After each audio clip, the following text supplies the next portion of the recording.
प्रिय भक्तों, भीष्म पितामह का जन्म कैसे हुआ और उन्होंने क्या प्रतिज्ञा ली, इस वीडियो के माध्यम से जानेंगे।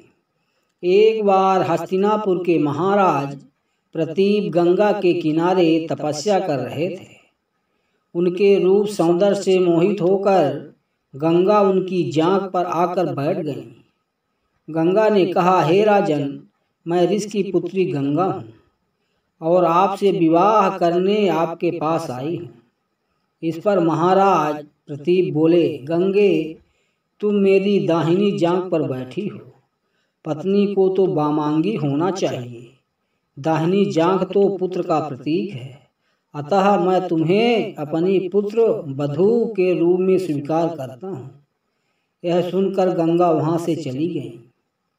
अब महाराज प्रतीप ने पुत्र प्राप्ति के लिए घोर तप करना आरंभ कर दिया। उनके तप के फलस्वरूप उन्हें पुत्र की प्राप्ति हुई, जिसका नाम उन्होंने शांतनु रखा। शांतनु के युवा होने पर उसे गंगा के साथ विवाह करने का आदेश देकर महाराज प्रतीप स्वर्ग चले गए। पिता के आदेश का पालन करने के लिए शांतनु ने गंगा के पास जाकर उनसे विवाह करने के लिए निवेदन किया।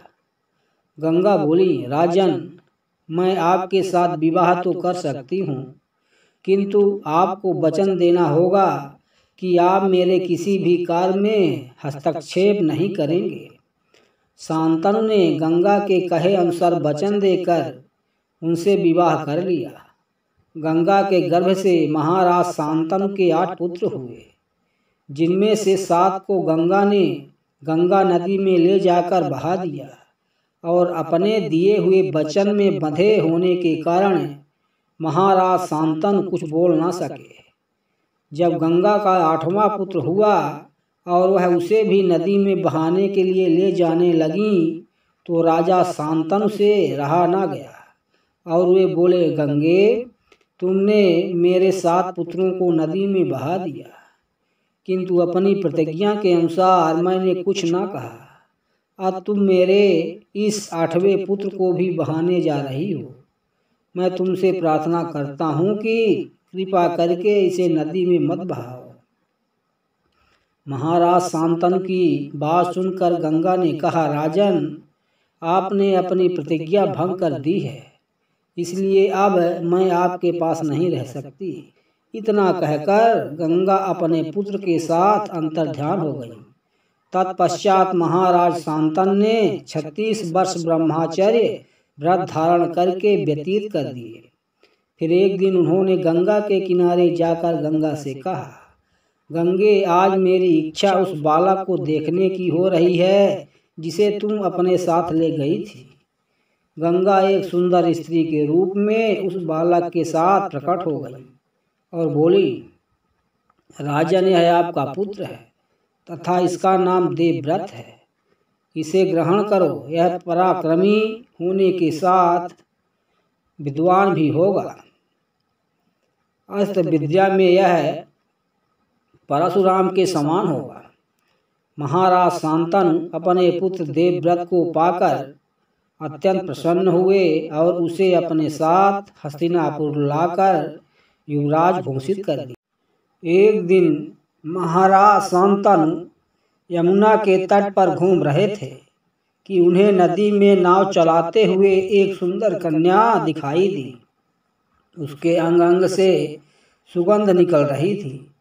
महाराज ने उस कन्या से पूछा, हे देवी, तुम कौन हो?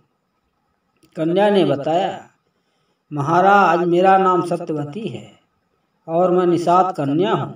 शांतनु उसके रूप यौवन पर रीझ कर तत्काल उसके पिता के पास पहुँचे और सत्यवती के साथ अपने विवाह का प्रस्ताव किया। इस पर निषाद बोला, राजन, मुझे अपनी कन्या का आपके साथ विवाह करने में कोई आपत्ति नहीं है, परंतु आपको मेरी कन्या के गर्भ से उत्पन्न पुत्र को ही अपने राज्य का उत्तराधिकारी बनाना होगा। निषाद के इन वचनों को सुनकर महाराज शांतनु चुपचाप हस्तिनापुर लौट आए। सत्यवती के वियोग में महाराज शांतनु व्याकुल रहने लगे। उनका शरीर दुर्बल होने लगा। महाराज की इस दशा को देखकर देवव्रत को बड़ी चिंता हुई। जब उन्हें मंत्रियों के द्वारा पिता की इस प्रकार की दशा होने का कारण ज्ञात हुआ तो वे तत्काल समस्त मंत्रियों के साथ निषाद के घर जा पहुँचे और उन्होंने निषाद से कहा, हे निषाद, आप सहर्ष अपनी पुत्री सत्यवती का विवाह मेरे पिता शांतनु के साथ कर दें। मैं आपको वचन देता हूँ कि आपकी पुत्री के गर्भ से जो भी बालक जन्म लेगा वही राज्य का उत्तराधिकारी होगा। कालांतर में मेरी कोई संतान आपकी पुत्री के संतान का अधिकार छीन न पाए। इस कारण से मैं प्रतिज्ञा करता हूँ कि मैं आजन्म अविवाहित रहूँगा। देवव्रत की इस प्रतिज्ञा को सुनकर निषाद ने हाथ जोड़कर कहा, हे देवव्रत, आपकी यह प्रतिज्ञा अभूतपूर्व है। इतना कहकर निषाद ने तत्काल अपनी पुत्री सत्यवती को देवव्रत तथा उनके मंत्रियों के साथ हस्तिनापुर भेज दिया। देवव्रत ने अपनी माता सत्यवती को लाकर अपने पिता शांतनु को सौंप दिया। पिता ने प्रसन्न होकर पुत्र से कहा, बस तूने प्रतिभक्ति के वशीभूत होकर ऐसी प्रतिज्ञा की है जैसे कि न आज तक किसी ने की है और न ही भविष्य में करेगा। मैं तुझे वरदान देता हूँ कि तेरी मृत्यु तेरी इच्छा से ही होगी। तेरी इस प्रकार की प्रतिज्ञा करने के कारण तू भीष्म कहलाएगा और तेरी प्रतिज्ञा भीष्म प्रतिज्ञा के नाम से सदैव प्रख्यात रहेगी। प्रिय भक्तों, इस प्रकार की पौराणिक जानकारी के लिए कृपया वीडियो को लाइक और चैनल को सब्सक्राइब करना ना भूलें।